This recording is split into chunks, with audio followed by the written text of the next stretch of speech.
Labas rytas. Siunčiu Jums šilčiausias linkėjimas iš Gran Canarijos. Štai jeigu matot, yra žydras vanduo už manęs. Tai pasistengsiu parodyti jo daugiau. Oi, reikia įvaldyti visą šitą techniką. Štai, matot. Tai va, oras šiandien yra puikus, šviečia pas mus saulė. O kol mano mažoji miega, vyras mankštinasi, aš nusprendžiau daryti vlogą.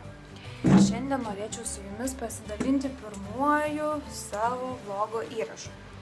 O reikia mums įvaldyti pirmą selfie stiką, nes laikau nedažnai šią lazdą. Taigi, šiandien noriu jums papasakoti apie tai, kaip reikėtų apsaugoti kūdikį kelionėje. Jeigu jūs auginate didesnį vaikutį nuo metukų iki, tarkim, 7 ar 10, tai naudojant saulės kremą jums reikėtų rinktis apsaugą, kuri būtų ne mažesnė negu 30 SPF.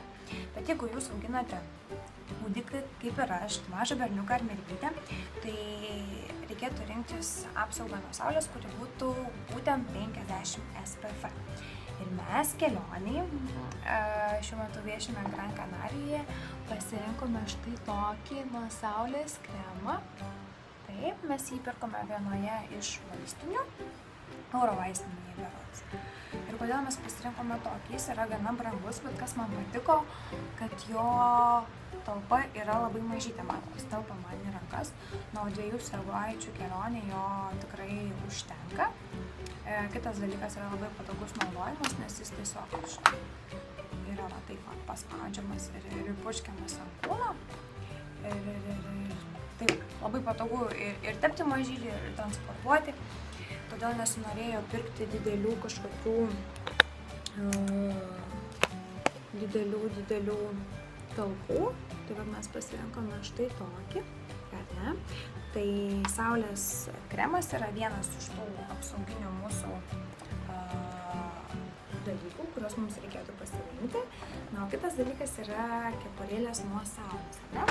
Ir aš jums šiandien noriu parodyti 2 tipų kepurėlės. Štai, čia yra viena tokia paprasta, tiesiog plonytė. Čia, vat matot, yra padarytos tam tikros plūtės, kad galva galėtų kvėpuoti.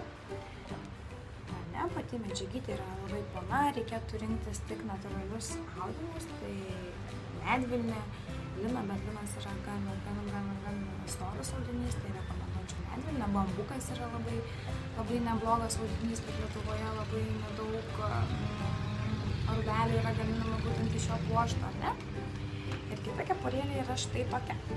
Ji yra šiek tiek storesnė, bet kaip matote, jos abi yra su raišteliais ir tai yra labai protingas sprendimas tam, kad nenupūstų vėjas. Taigi, kodėl aš rekomenduoju kelionėje turėti 2 kepurėles? Ši kepurėlė yra skirta saulėtoms dienoms, nes jeigu jūs matote, jos, čia parodyti, apatinė dalis, štai čia, yra šiek tiek prailginta. Ir ši kepurėlė yra vadinamoji Panama. Ir kodėl ši kepurėlė yra labai gera, nes ji turi štai tokius brylius, kurie apsaugo šiek tiek nuo saulės, o galinė uždanga apsaugo dukrytės spranduką. Todėl yra mažesnė nuodegimų tikimybė. Kitas dalykas, kas yra labai gerai tokiuose kepurytėse, tai yra štai tokie ausyčių apsauginiai audinukai, kurie neleidžia vėjų jų prapūsti, nes labai dažnai šiltose kraštuose, ypač pietuose, pietinėse salose vėjas tiesiog košia tas ausis. Todėl būtent tokioms dienoms, vėjuotoms ir ypatingai saulėtoms, rekomenduočiau rinktis tokias kepurėles. Na, o jeigu saulės nėra, ar ne, tuomet labai puikiai tinka tokios kepurėlės, kurios yra laidžios orui, nes štai viršutinis kepurėlės audinys yra labai plonas.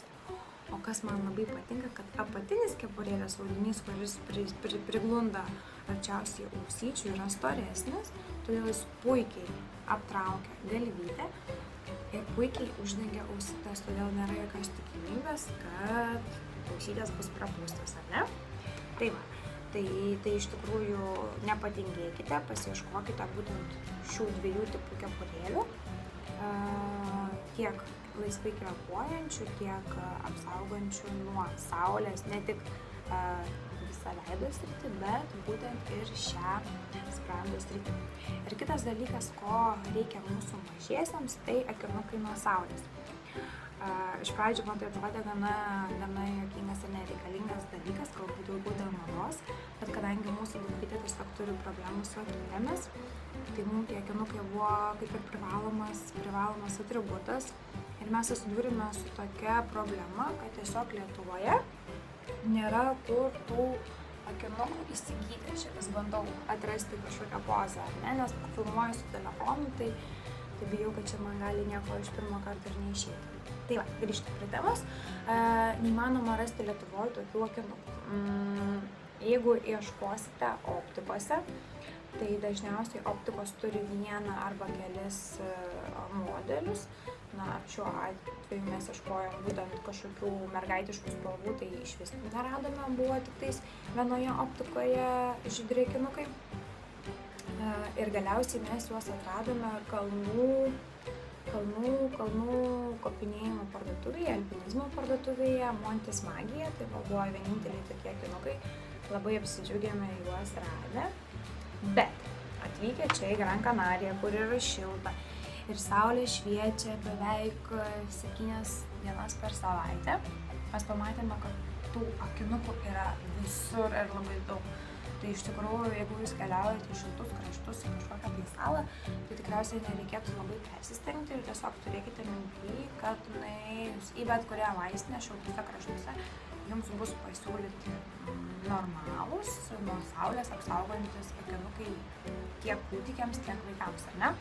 Jeigu norite ieškoti Lietuvoje, tarkim, norite apsidrausti, kad vis dėlto turėsite kažkokį tai egzempliorių tų akinukų, tai rekomenduoju būtent užsukti į parduotuvę Montis Magija, nes jie turi tokių akinukų, arba į Chico parduotuvę.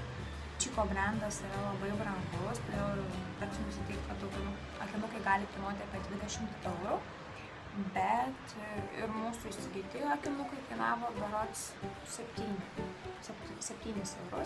Tai irgi nėra labai daug, nes jie atrodo tokie kaip iš Kinijos atsisisti, bet žodžiu, padeda, tikrai, kol mažoji nesugalvoja jų nusiimti, apsisaugome nuo saulės. Ir kaipgi reikėtų išsirinkti tos akinukus, kad jie būtų vaikučiai geri.